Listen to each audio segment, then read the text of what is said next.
Welcome back, everybody, to another episode of Cuatro Cuatro Dos. Once again, it's your boy Christian. And today, once again, we have, I think you might be the only person to actually have a second interview or a second, another comeback at this. I'm here sitting down with a good friend, Sebastian Salazar. You know, the one of the most creative guys that I've known, honestly, these past few years. And actually, I got to meet him over like something like this, and then we kind of became friends and everything like that. So Sebastian, how's everything going, man? Oh, man, everything's going great, man. I appreciate the second introduction. The first one was pretty cool as well. The first time we ever did it, and we became pretty cool. And now we're like doing business together, so it's pretty awesome. That we get to meet people through the internet and actually get something positive out of it, and also elevating the community here in Houston, like the soccer community together. I mean, you're doing your thing, I'm doing my thing, and when it's time to like collaborate on things, like we actually do a great job. So Yeah. So we're kind of divide this to conversation kind of like in three parts because I think it's pretty exciting because we probably met like almost like 3 years ago, um, kind of like somewhere around that time. But I feel like we've gotten so far from like where we were at, because I was in the beginning stages of what I do now. You were in the beginning stages of what you do now, and time has gone by, and we had our COVID in between. We had a bunch of like different setbacks and stuff like that, right? Personally in our lives and maybe business wise as well. And we kind of made it through in a way, right? Like we're on the other side and we're kind of looking at stories and looking back, and you're like, damn, I used to be there. Now we're here. And we also look to the future, right? So I yeah. wanted to kind of touch base with you, about not your whole childhood, because you explained it on the first one, but I also wanted to remind people where you come from, because I feel like that is very important.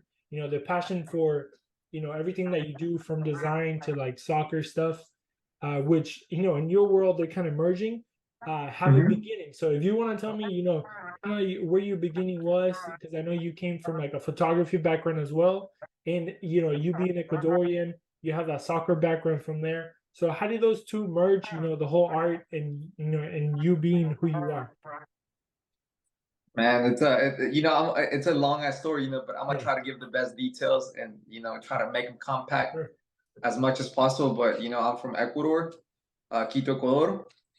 I was born in the south side of the country, south side of the city, a city where it's not so safe.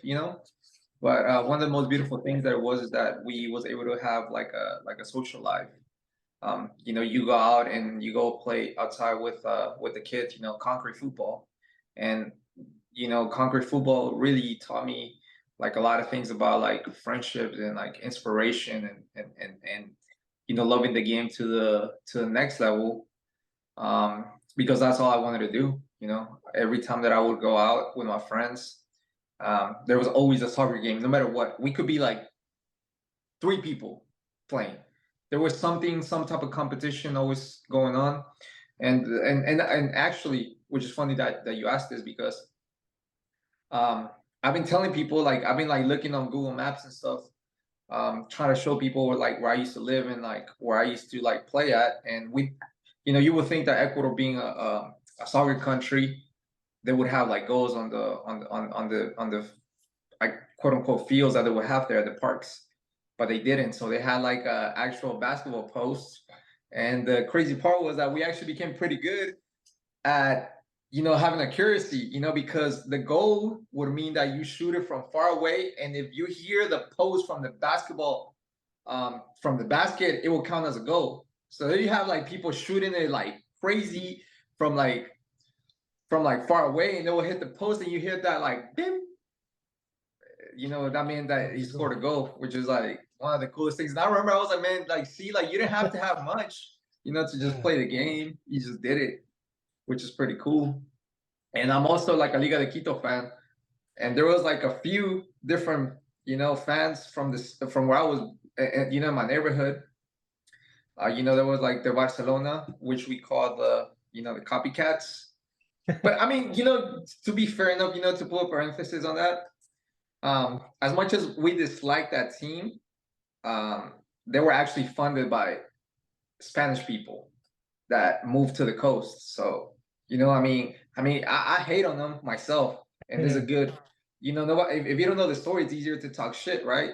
yeah, But that we're actually funded by Spanish people, and yeah, it sucks. That they actually became one of the best teams in the country, won the most like league titles. But hey, man, you got a team like you're always gonna be in the shadow. It doesn't matter. You're always gonna be a copycat, which is which would have made me reconsider like a rebrand. Anyway, we had like people from there. Like I was like, because like the country separated in like three different parts. Is like the jungle, is like where the mountains are at, and there's the coast. So people that go for Barcelona, interesting. they're from the coast. You know, like it's like if you for that team, you're from the coast, like you're not even from where we at. So it's like a back and forth talking shit, like people from like the mountains and people from the coast. So it's like it's a thing there. But yeah, thank God I was born being like a Liga de Quito fan, the most um the team that has really represented the country to the next level. We also have Independiente del Valle, but you know, they, shout out to them, but we're still the best team. We That is still, great. Yeah. we still got that Copa Libertadores, against against America. So if you're an America fan, you guys are my sons. That's funny. just to spice up, the debate. No, of course, of Um, course. I mean, banter's always good. we gotta make this more fun. We gotta, South America versus Central.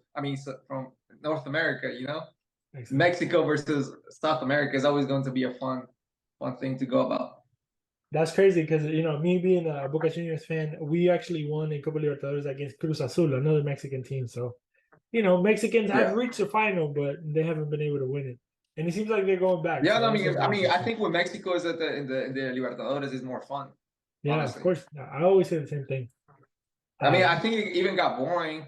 They're giving so many spots to Brazilian teams no, and to Argentinian teams. no, yeah, that's true. I think the quality changes for sure. Like the lower you go on the table, obviously it changes. I mean, the whole idea of the tournament is to keep the best of the best, right? But I, Um, I think though, like, wouldn't it be like, in my opinion, right? And I think that that's what we're trying to do with the league, right? yeah, Before we get really into it, and where I come from, and doing all this stuff, right?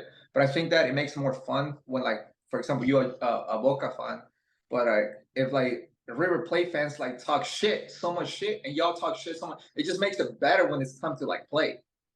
Because it's like yeah, who's gonna eat their words, you know what I mean? for sure, for sure. Who's gonna embarrass themselves? It's I part of get it's part of the a whole good thing. robbery, like, Yeah, and that's what I'm saying is like, I'm all for like, being, because you know I think what makes the game more exciting is like when you guys talk shit. If everybody's just like silent, they don't want to, like, bro, it just makes the game boring. So stop being so friendly about it, just to be okay with it, just to be cool with everybody. You're still cool. I don't think that it should go more than like just talking shit as like friends, right? yeah, yeah, for And sure. and I think that that's what really makes the game like beautiful. Like, you get somebody to like talk shit with, here and there about some random shit that doesn't even make sense, but you're defending it anyway, just because. Because of the passion of the colors, yeah. Like it's a real thing. I mean, people, South Americans, even like you said, people from Mexico, people from like Central America, like you live and breathe like the colors, like they kind of run Mhm. through your blood. So it's a good thing, like you said, keep it to the shit talking, keep it to the banter. Once it gets violent, it's a whole different Yeah, thing. yeah, yeah. No, of Um, course not, because but that's not even fun yeah, anymore. exactly, yeah, yeah. You cross the line basically, Yeah, it's but not fun anymore. You like, when you're with your friends, you want to talk shit to them like about your team, but like yeah, you don't really mean no, like you just like doing it, bro. Even of the most like outrageous shit, like an offside that it was an offside, but you're still saying that the referees were bought, for shit sure. like that. Yeah.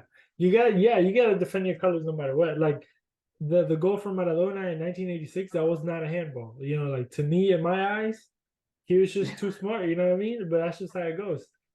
Yeah. But you know Exactly. that's football, right? That's football. And I But think kind that's of what makes the game. And I think that that's what that's what the when we talk about VAR, right?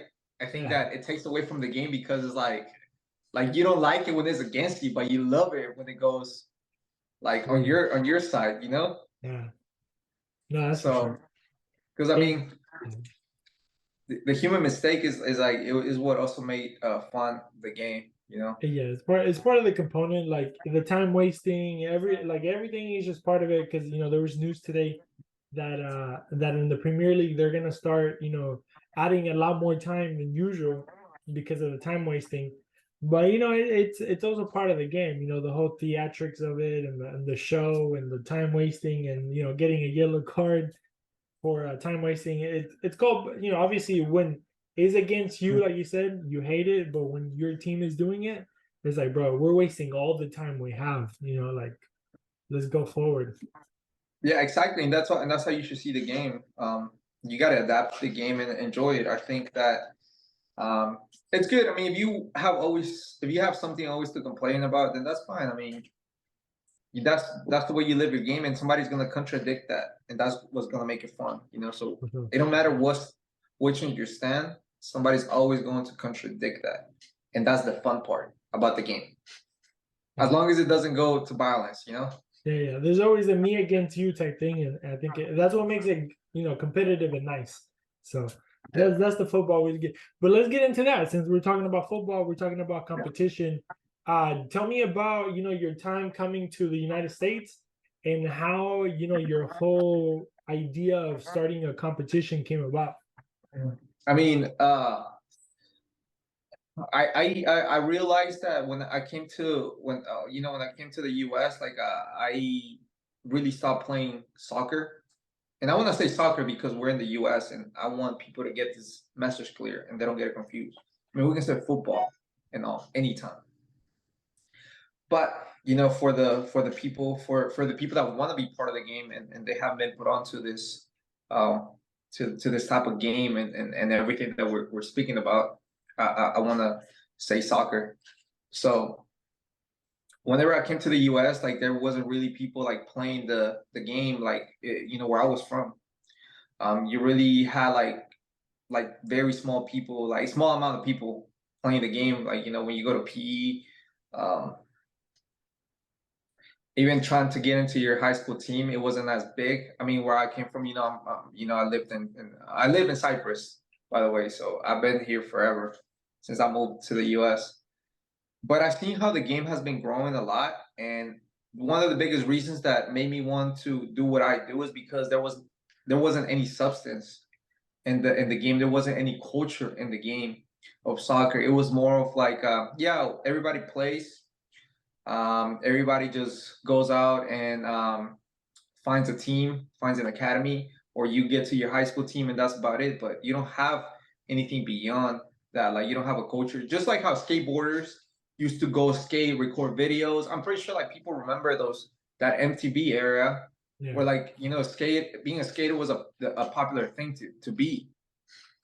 You know, that was like being a skater back then was the same thing as being the popular person playing soccer in the street in Europe or in Argentina in South America. Yeah. You were the cool kid if you play street soccer. You hung out with your friends. You made that a fashion thing. You start watching Joga Bonito on YouTube at that time. Yeah. So that's why I levitated to skating with people because I felt like it was really like that culture that you felt like you belong to like a crew, to something that made you feel part of it, right? And that's something that I realized as I was getting older. I was like, man, soccer is the most popular sport in the world, and we're still not having that culture where people can be a part of, right?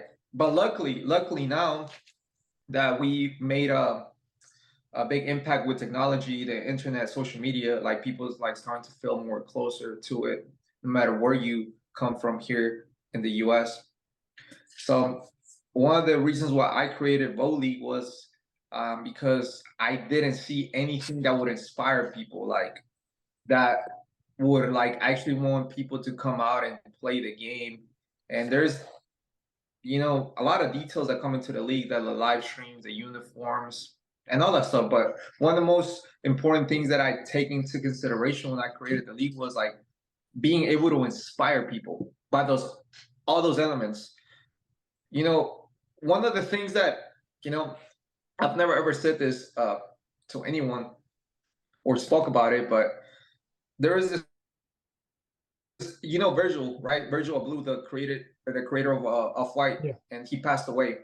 Yeah. Yeah.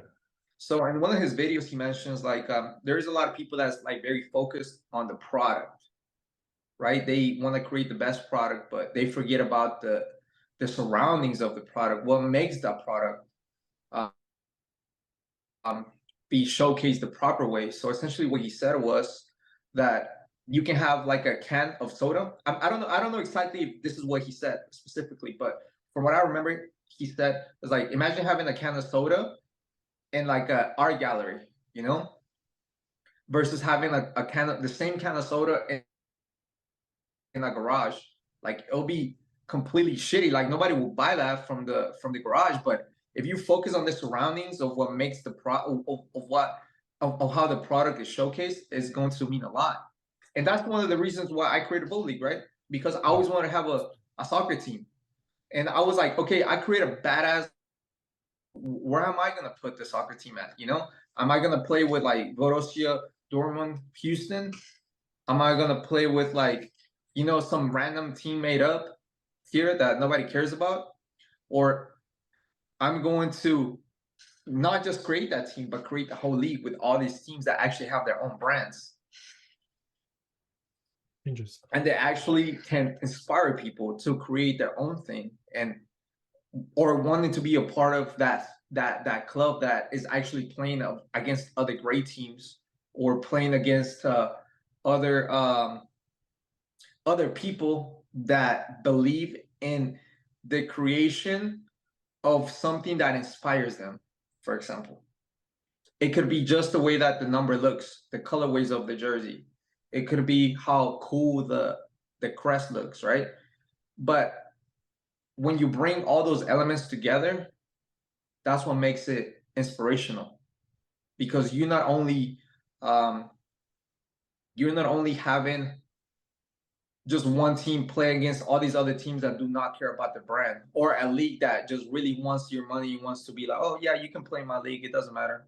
But a league that actually wants to um, do something that inspires them. That's the reason why we wanted to do something with a global brand. You know, we started with Umbro and we started with Adidas, because even if we would have created all these cool brands, these cool logos, these cool teams with colorways, cool names, it doesn't matter.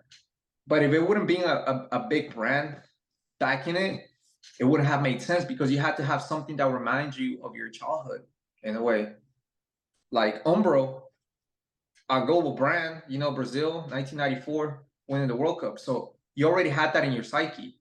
So that's why we wanted to make sure that when we created all these things, all these clubs, not just one, just all these clubs, that it actually brought you back to what you feel, what really is the true essence of the game.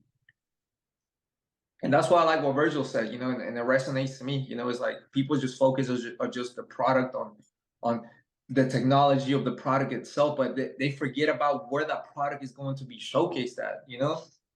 So all these people stop caring about their product, because they're not really getting like the love or the reception that they would like to get, because they're really focused on so much about the product, they forgot where the product was going to be placed at.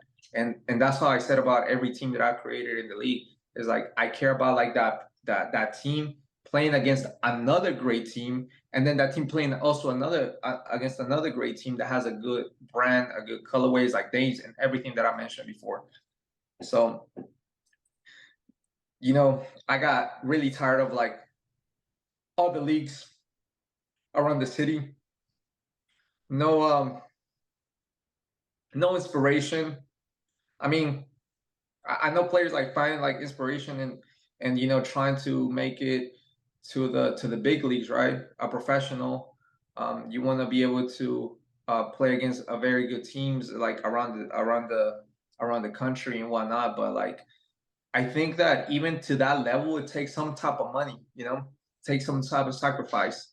And I think that a lot of great players don't have that access anymore. You know, they don't have access to saying, "Oh, we made it to, we won the championship, so we get to play over here in Oklahoma." They can't because they have a job. They're good Yeah. players because playing in Oklahoma doesn't secure you to be like in the top level, make it to MLS. Like the chances are slim, and we have to be telling players that. You know, we have to be responsible of telling players that, hey, you're not gonna make it pro. Is a very slight chance. I'm telling you that because as a man, you're gonna that's gonna inspire you. I'd rather tell you you're not gonna make it, but then you showing it to my face, like motherfucker, just because you told me I'm gonna make it, you know, versus like clapping, yeah, you're gonna make it. You know what I'm Yeah. saying? Like men think a 100%. different way, you know? It's Yeah. like if you tell me I can't do something, no, I'm gonna do it just because you told me not to. For You real. know, you know what I mean? Yeah, yeah, yeah, for sure. But Prove them wrong. but instead of just like telling people like, yeah, even though they're not gonna make it, I still want to give you the chance to maybe make it in a good platform in a centralized league where you get all the live streams, you know who you're gonna play against with, you have good marketing, you know, real time. We have more people trying to be a part of this big project that essentially is going to blow up, and maybe you really actually get to have a person that is actually of importance without you having to risk your job, your family, like all these things that come by, you know, being a pro. You know, you really just risk being responsible, making sure that, or talking to your employer ahead of time to let you have this Sunday off or like this Wednesday night off so you can train and you know play on the weekends. And I think that the league is designed for those players that have been missing um, a league that is quality, a project that is quality that doesn't require them to like risk a lot. You know. That's good. That's good. That's really good. Let me go deeper into that because I think you were talking about inspiration. You were talking about not only inspiring yourself but inspiring others, right? Mhm. And I think one of the things that inspires us as people the most is kind of looking back, to where we came from, right? Mhm. Just kind of knowing you, knowing where you came from, a little bit of the story. Do you ever sit back and like think about Vote League in the beginning and then like surprise yourself, or like, you're like, dang, look where I'm at now. And what are some of the things that make you like want to keep going forward? When you look back and you're like, wow, look where I was, look where I'm at, and look where I want to be. I don't know if you can share with us maybe some of your future dreams, and then where you were in the beginning and where you're at now, and you're like, dang, look where I made it so far. Yeah, man, absolutely. I think we're like, you know, starting bow league, it just seemed like something that I was just doing it for fun, honestly. Like something that I didn't think I didn't think that it was going to grow into this, you know, into something more serious. But at least I wanted to make the attempt of like showing perhaps the people that were looking for something like that be a part of something that is inspirational and you know creating the league. I just wanted to like say that I did it. You know, I did something that I felt like in my eyes would inspire people and just be cool. You know, that's it. Like I just wanted to do something that was cool, um, that can be remembered, that can be said in a way that, oh man, like you know, being that project is cool. You know, um, people just don't have that type of like event in Texas. I think that a lot of these events were created in LA, New York, Miami, and I felt like Texas needed just a little bit of spotlight and a cool event. And it's a great thing because people can now Google the league and they can do their research, and that actually inspires them a lot. Not just people from Houston, it's people from LA, it's people from New York, Miami, Chicago, Atlanta that have looked into the league and told me personally is like, man, like your project has really inspired us. And like I can stop doing the league right now, honestly, because of like whatever circumstances that I go through. But I'm just happy that I was able to inspire other people. It's crazy. Like honestly. Yeah. And one of my biggest dreams is to literally make this a pro league. A pro league where I don't have to have the blessing of the or FIFA, the US Federation, with all due respect to these entities that actually make football happen, you know? Yeah. But without having to have their blessing or saying, like, oh yeah, you're doing this right. Like I just want to make this the first centralized league in the US. That's my dream. Like make a pro where like people are actually getting paid, where like you find all these athletes like really trying to find the because we have millions of people, we have millions of talents that have not been seen ever again, but they get to come here. You know, perhaps you're from like New York, for example, right?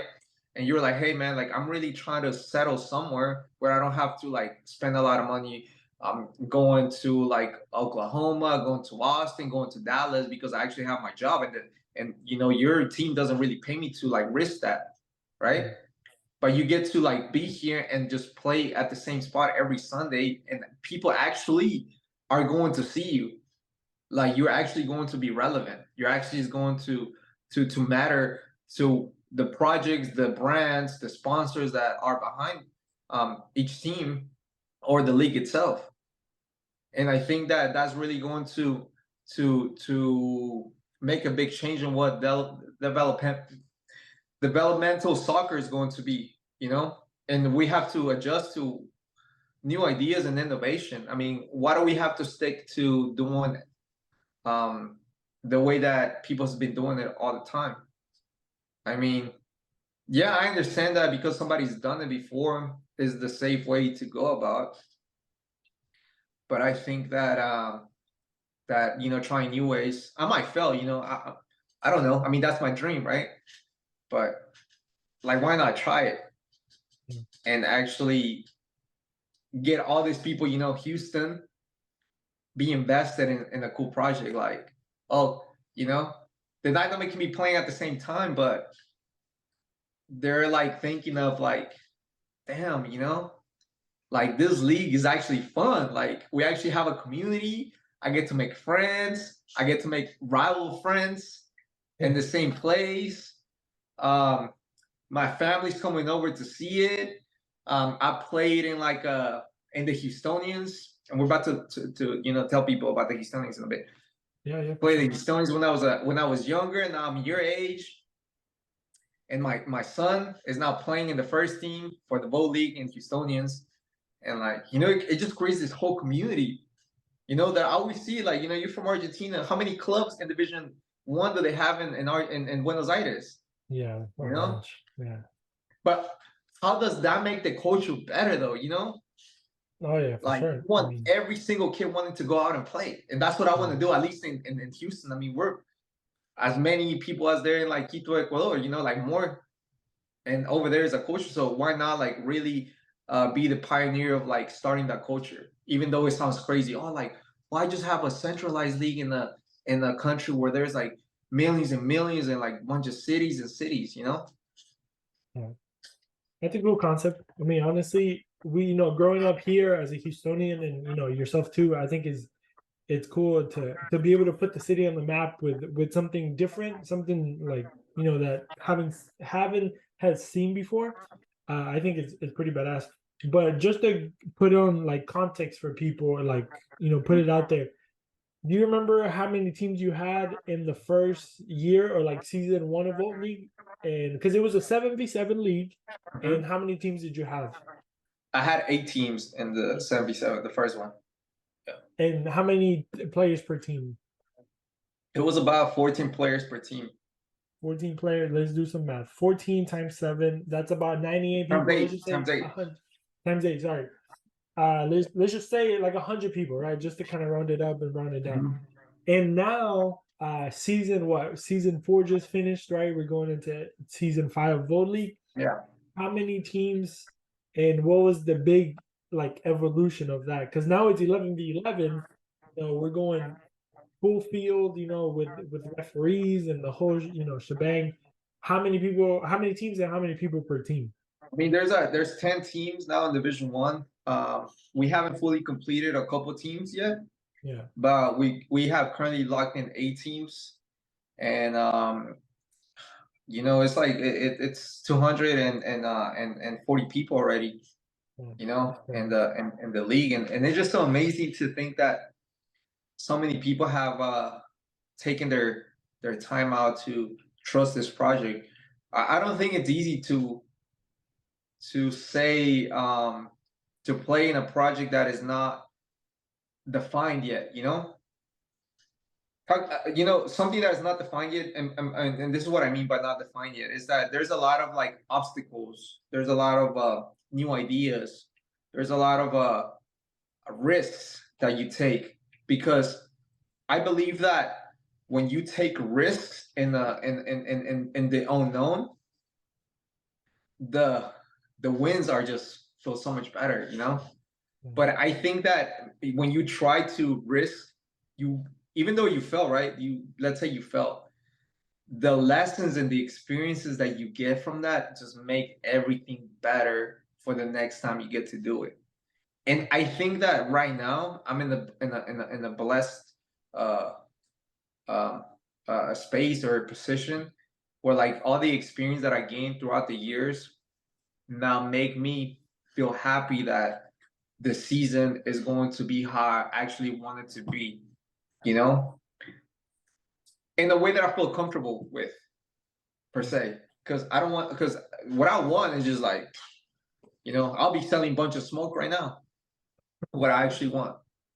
Yeah. But like for me, just to feel comfortable with having like a solid product that it's about time for it to happen. So And what can you tell us? You kind of mentioned about Houstonians, but what can you tell us about season 5? What's to come?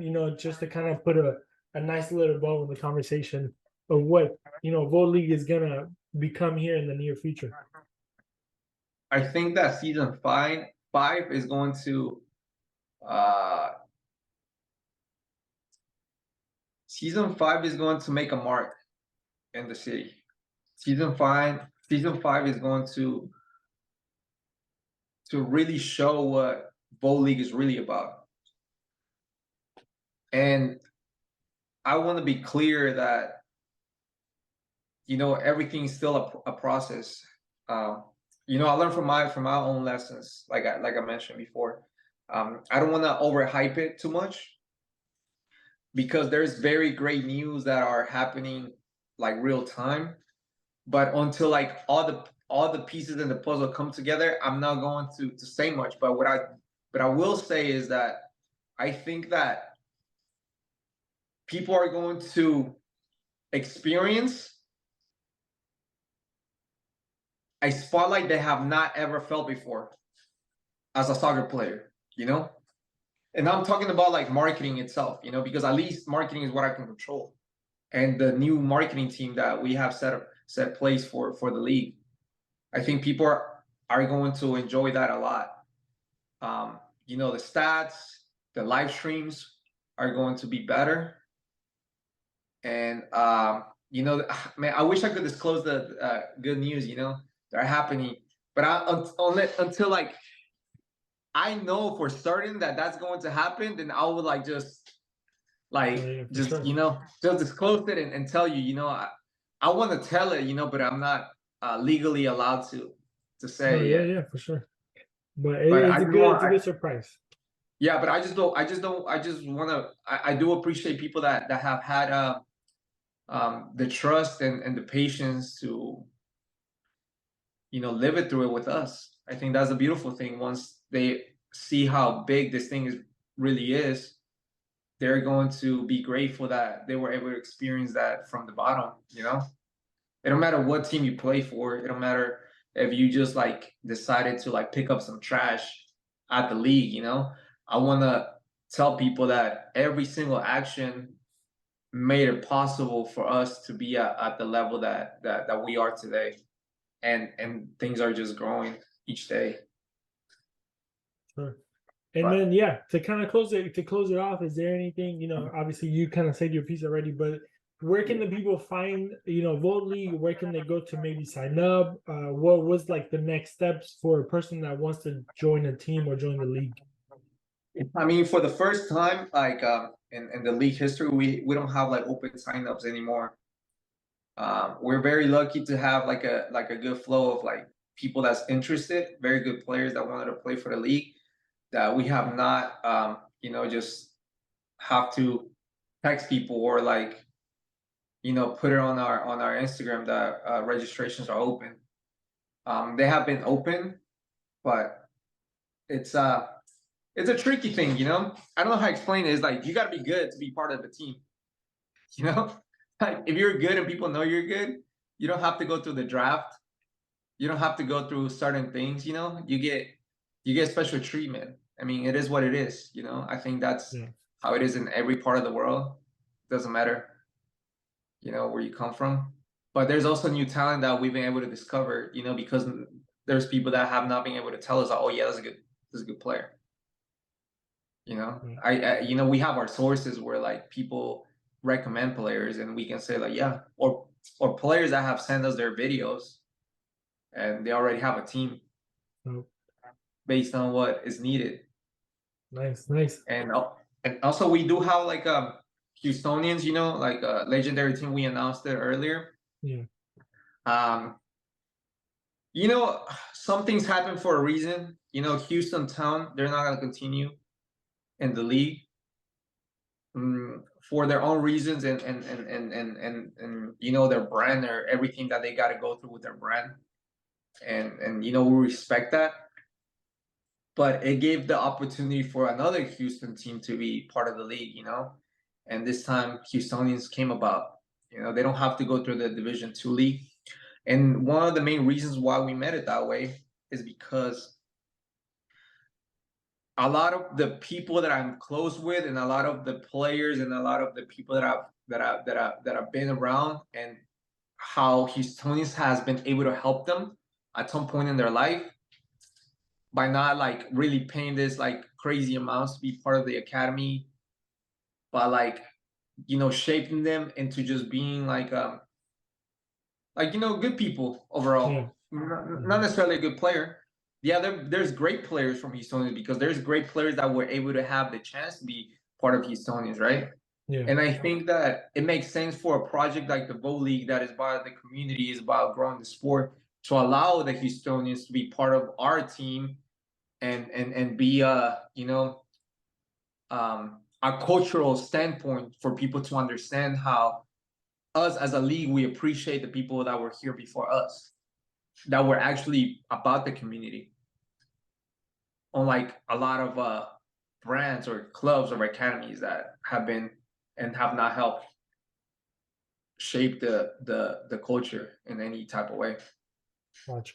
And also, what to kind of finish it off, if somebody has like a brand or maybe like a business or something like that that wants to, maybe collaborate with Vote League, what are the channels that they can go through to maybe connect with I you mean, yeah, and just like they can like go to the league and email us on the contact, or they can like write a direct message on Instagram. And yeah, I mean, anybody's more than welcome. And it's a good learning experience for everybody that wants to be a part of the league, because like we want to make the league special, right? yeah, And by making the league special is like beauty. I think when like people see beauty, it like inspires them. When people see beauty, it makes them want to be a part of that, and not just like our normal sense as human beings, right? And that's what I mean when like it's a learning experience, because every time that there's like a potential sponsor that do not meet the standards of being part of the league, they want to better their brand themselves. It's crazy though, because a lot of people that have been wanting to be part of the league, they had a brand that didn't fit the standards of the league, and they decided to say like, you know what, it's time for us to do a rebrand ourselves. We want to keep up with the modern times, we want to keep up with the culture, we want to keep up with like social media and all that stuff. And they just needed that like that honesty push to better themselves, you know, and come back around. Exactly. So and that's why, you know, with the league and everything that we're doing, we have a set standard of like what we want to communicate to people, what we want to, how we want to do it. And I think that every brand that is part of the league knows that they have some type of impact in their own lane, but also like the culture overall. Dope. Hey man, another great chat. Thank you again for Yeah. taking the time. And yeah, man, if you're looking to get, you know, inspired or looking to, you know, play soccer, watch soccer, I mean, in the Mhm. last like live stream that we had in the final, we had, you know, over like 120, 30 people watching live from literally around the world. Yeah, we did Uh, 157. That was the peak. yeah, it was a lot. I know it was more than 100 and something. So I Yeah. mean, to me, that's crazy that, you know, somebody from Nigeria or Venezuela or Spain, literally in Chile, you know, and there was like other people around the world. They were literally watching, you know, a soccer game being played in Houston, Texas. You know, of two teams that, you know, they're not professional, they don't get paid for it. But it's two really good teams with two really, you know, a group of passionate players. And I mean, we saw like literally about 200 people in the place watching live. It was insane. Honestly, it felt like a I mean, whole, and you they know, pay for the ticket too. You know, they pay to yeah. come watch it. So imagine like that's insane. You know, when you think about what Vote League was to what it is now, it's pretty crazy. But once again, man, Seba, thank you so much for taking the time. I don't know Yeah. if you want to say last words, and then you know we'll shut it down here for the people to go check out the YouTube page. Yeah, go check out Vote League TV on YouTube. Yeah, no, man, man, I appreciate you for your time and your space. You know, I love what you're doing. I love how you're keeping your own like energy and you're building your projects, man. I think that you yourself are an inspiration for a lot of people that want to do the same thing you're doing, right? Um, and yeah, man, I just appreciate the space and I appreciate everything that you brought to the league, commentating, um, you know, just supporting overall, and that's the people that will really hold up the culture, the supporters that are also doing a great things themselves. So yeah, man, thanks to everybody that tune in and watch this video, and also shout out to all the volley players, former players, future players, fans, people that just watch online, people that just, you know, hit you up with a like. You know, we appreciate everyone like that. So yeah, Yeah, man, thank you, Cristian. yeah, for sure. Don't forget, everybody, follow 442 Instagram, Twitter, and the YouTube page as well. And we'll see you guys next time.